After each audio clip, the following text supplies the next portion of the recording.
Hello दोस्तों, कैसे हैं आप सभी लोग। उम्मीद है कि अच्छे होंगे। दोस्तों हम लोग हैं इस समय खटिया बाबा तपोभूमि पे और यहाँ के महंत जी जो हैं उनसे हम लोगों की बात होगी और सोचे कि साक्षात्कार उनका भी एक लिया जाए। तो महंत जी के पास उतनी टाइम तो नहीं है, फिर भी जो भी टाइम है थोड़ा बहुत निकाल करके उनसे बात होगी। फिर अगले वीडियो में बहुत सारी बातें हैं जो आप समझ सकते हैं कि संत महात्मा के पास कितनी बातें हो सकती हैं और सारी बातें पॉजिटिव होती हैं जो समाज में जाएँ तो कहीं ना कहीं एक अलग और अच्छा संदेश देंगी। तो सारी बातों को हम जितना हो सकेगा उतने आप लोगों के बीच पहुंचाएंगे अपने कैमरा और माइक के माध्यम से। तो बने रहिए, वीडियो में चलते हैं महाराज जी की तरफ।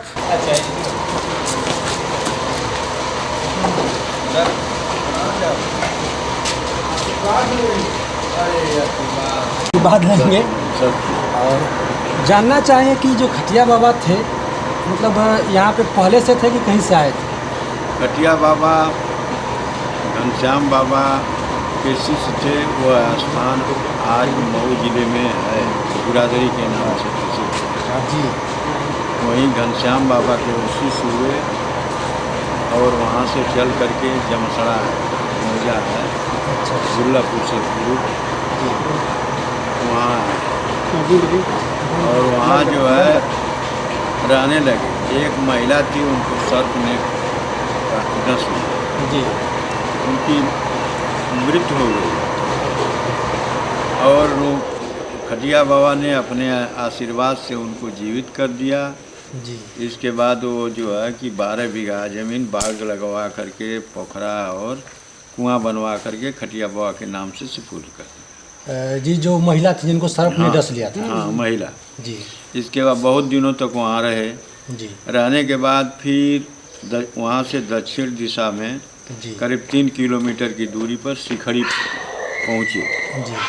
शिखड़ी में रहे बहुत दिनों तक। वहाँ भी आज स्थान अच्छा स्थान है जी। संत महात्मा रहते हैं जी। वहाँ सरोवर है, पोखरा है, बरगद का ऐसा पेड़ है कि उसको खटिया बाबा ने आशीर्वाद दिया कि तुम कभी मत फरना जी। वो पेड़ फल नहीं लगता, बहुत बड़ा बरगद के पेड़ में फल नहीं लगता। कोड़ी लगेगी लेकिन वो बड़ा फल का रूप नहीं लेगा जी। कुछ दिनों के बाद वहाँ से भी वहाँ 6 बीघे ज़मीन लोगों ने दिया उनको दान के रूप में खटिया बाबा के नाम से। खटिया बाबा का नाम राम पदारस साहब था जी, उर्फ खटिया बाबा। अच्छा। इसके बाद वहाँ से चल करके पश्चिम और उत्तर दिशा में मंगई नदी के इस पार आए जी, जो कि पदमपुर राम राय ग्राम सभा में स्थान पड़ता है जी। ये स्थान का नाम पदमपुर राम राय है। हाँ, पदमपुर राम राय जी, राजापुर। तो यहाँ रहने लगे। यहाँ बहुत विशाल जंगल था जी, जंगल परास का पेड़ था। अच्छा। यहाँ से और मंगई नदी के पुल तक, चौजा तक जी, इसी में रहने लगे। रहते रहते कुछ लोगों ने उनको देखा तो उनका फैलाव हुआ जी। इसके बाद तो यहाँ ये ज़मीन जो है कि यहाँ के जमींदार रामदौर सिंह की थी जी। उनके परिवार में उनका वंश नहीं चल रहा था, इनके आशीर्वाद से खटिया बाबा के जी उनका वंश चला। उन्होंने 12 बीघा ज़मीन अपना दान दे दिया खटिया बाबा रामपदारस साहब को जी दे दिया। इसके बाद यहीं रहने लगे। खटिया बाबा की ऐसी भक्ति जगी कि जहाँ हैजा प्लेग आता था, पूर्व समय में हैजा प्लेग बहुत आता था, महामारी की। हाँ, और जहाँ लोग ले जाते थे तो हैजा प्लेग दूर हो जाता था। वो जाते थे चरपाई पर जी, 4 उनके भक्त चारों पाया थाम लेते थे और खटिया उतान करके ले जाते थे, जिस गांव में महामारी दूर हो जाती थी। उसमें एक चौपाई है, 4 संत के कंध पर खटिया पर यशवार जी, राम नाम रघुबर जपत सत्य नाम सुरसार। यहाँ एक सरोवर, पुराना सरोवर था जी। वो सरोवर का नाम राम सरोवर पोखरा फल कुरुक्षेत्र समान, दशहरा चैत रामनवमी जम जुतिया स्नान। हाँ, बता लीजिए। दशहरा चैत रामनवमी जम जुतिया स्नान। यहाँ 3 मेला लगता था जी। चैत में रामनवमी के दिन और दशहरा जो गंगा दशहरा पड़ता है जेठ में, जी और जमजुतिया दूज के दिन कार्तिक में जी मेला लगता था। आज भी रामनवमी के दिन मेला अच्छा लगता है यहाँ। जी लोग दर्शन के लिए आते हैं और अपने मनोकामना को प्राप्त करते हैं। जी पोखरी में स्नान करके समाधि का दर्शन, खटिया बाबा का दर्शन लोग करते हैं। खटिया बाबा बहुत दिनों तक रहने के बाद जब उनकी शरीर छूटी तो वो महंत हुए दाढ़ी बाबा। जी दाढ़ी बाबा उनके भाई थे। अच्छा, खटिया बाबा के। खटिया बाबा के भाई थे। खटिया बाबा की जन्मभूमि गाईचौर है, मर्दा से उत्तर।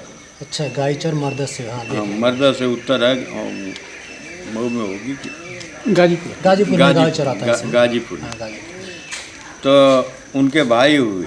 जी फिर इसके बाद बिजमोहन बाबा हुए, उनके भतीजा, जी यहाँ के महंत। जी उनके बाद उनके बहने हुए गोविंदयाल साहब।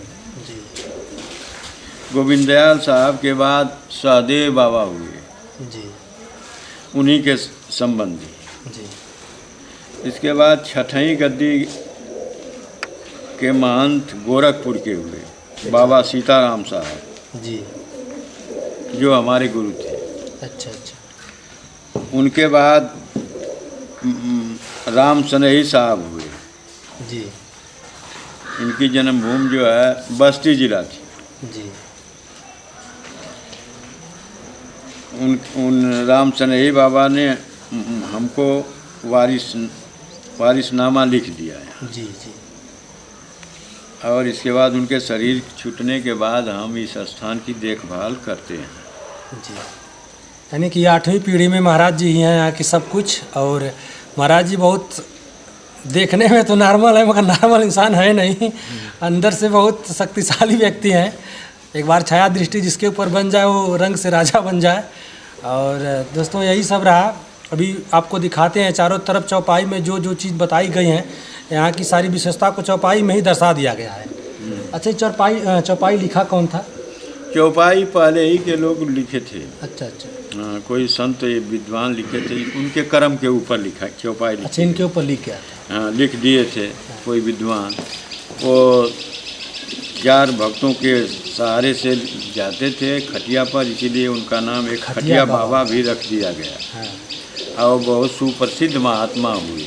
जी जो उनकी शरण में आता है उनकी मनोकामना तृप्त हो जाती है। पशुओं यहाँ की मुख्य विभूति लोग बोलते हैं, जो राख होती है। जी, भभूति। हाँ, उसी को दिया जाता है और उससे कल्याण होता है। खेती गृहस्थी में अगर चूहा लग रहे हैं तो उसमें रुक जाए। पशु बीमार होता है, वो उसकी दवा दे दी जाएगी तो अच्छा हो जाता है। एक गांव है इधर उसरी, जी वहाँ के यादव लोग जो हैं कि कोई भी पशु बीमार पड़ता है, वह कोई भी बात होती है तो खटिया बाबा का नाम लेते हैं लोग और ठीक हो जाते हैं। इसके बाद आकर पोखरे में स्नान करते हैं और खटिया बाबा की समाधि में पूजा पाठ करते हैं। जी खटिया बाबा अपने समय के अच्छे महात्मा थे। जैसे भुड़कुड़ा में लोग थे, भुड़कुड़ा, हथियाराम, मौनी बाबा, तो एक महात्मा ये सबसे पीछे आए, लेकिन बहुत चलता निकले खटिया बाबा जो है घनश्याम बाबा के शिष्य थे और घनश्याम बाबा गोविंद साहब के शिष्य थे। गोविंद साहब भीखा साहब के शिष्य थे भुड़कुड़ा। जी। और इसी तरह से यह परंपरा चलती है। भुड़कुड़ा बूला साहब सर्वप्रथम वहाँ के उपदेशक और महात्मा हुए। उन्हीं के माध्यम से यह स्थान चलता है और ये बूला संप्रदाय का स्थान है। अच्छा, बूला। अच्छा, इसे आप लोगों में मतलब सतनाम बोला जाता है? हाँ, साहेब सतनाम। साहेब सतनाम। साहेब सतनाम। तो इसका मतलब साहेब सतनाम इसलिए बोला जाता है कि जो बोलता है ब्रह्म है जी, वही सत्य है। और संसार में जितनी भी वस्तु दिखाई देती है सबका लोप हो जाता है। यह शरीर भी नाशवान है, इसका भी विनाश हो जाएगा, लेकिन जो बोलता ब्रह्म है, बोल रहा है, इसका नाश नहीं होता। इसलिए लोग कहते हैं साहेब सत्यनाम, वही मालिक है सृष्टि का। सबके अंदर जो ताकत विराजमान है उसको नमस्कार करते हैं लोग। सत्यनाम का यही अर्थ। कुछ संदेश देना चाहेंगे आज के लोगों में? आज के लोगों में तो इतना है कि बैर भाव सबके अंदर व्याप्त है जी। सबके अंदर बैर भाव व्याप्त है। मानवता का कोई ख्याल लक्षण किसी के अंदर नहीं है। सब हमता ममता में व्यस्त है। हमता ममता से दूर रहना ही मानव का कर्म है। और जातिता डाह सबके अंदर है। संत महात्मा का उपदेश है कि चारों वर्ण के मेट के, ब्राह्मण क्षत्रिय वैश्य शूद्र, चारों वर्ण के मेट के भक्त चलाई मूल, गुरु गोविंद के बाग में पलटू फूले फूल। तो साधु जो होता है वह उसके अंदर किसी जात का भेदभाव नहीं रहता, वह सबका है। और आत्मा की पूजा करता है, चाहे चींटी हो, चाहे कुत्ता हो, चाहे पशु हो, सबको वो समान दृष्टि से देखता है जी। वही महात्मा है। सबका हित करता है। न यहाँ ब्राह्मण है, न क्षत्रिय है, न शूद्र है, न वैश्य है, न हिंदू है, न मुसलमान है। यहाँ तो हिंदू तुरुक बने हो, डाल बीच में टाटी, श्वासा उनकी स्वर्ग सिधार है, मिल गई माटी में माटी। तो सबकी शरीर 5 तत्व से बनी है, चाहे वो कोई हो। सबकी शरीर 5 तत्व से बनी है। बोलता जो बोल रहा है, चल रहा है, सबकी शरीर 5 तत्व से बनी है। इसलिए किसी जीव को कष्ट देना नहीं चाहिए, चाहे मन से, वाणी से, कर्म से किसी का अवहेलना नहीं करना चाहिए। संत महात्मा का यही उपदेश है। और अपने मानसिक पूजा करना चाहिए। पूजा जो है कि एक व्यक्ति दिखावा देकर करता है, दिखावे का पूजा एक दिल श्रद्धा से पूजा। हाँ, आत्मा से पूजा करे, मानसिक पूजा करे। जप माला छापा तिलक, जप माला छापा तिलक, बने न एको काम, कांचे घट राचे नहीं, साचे राचे राम। तो जप माला से कुछ नहीं होता है। आत्मा से पूजा करिए, सबको समान दृष्टि से देखिए, सबका सम्मान करिए और अपने को सबसे छोटा समझ करके समाज का सेवा करिए। जो भी स्थान पर आया गया है उसका उचित सम्मान करना और जो जहाँ है उस स्थान की देखभाल ढंग से करना चाहिए। यह पंचभौतिक शरीर है, यह सदैव नहीं रहेगी।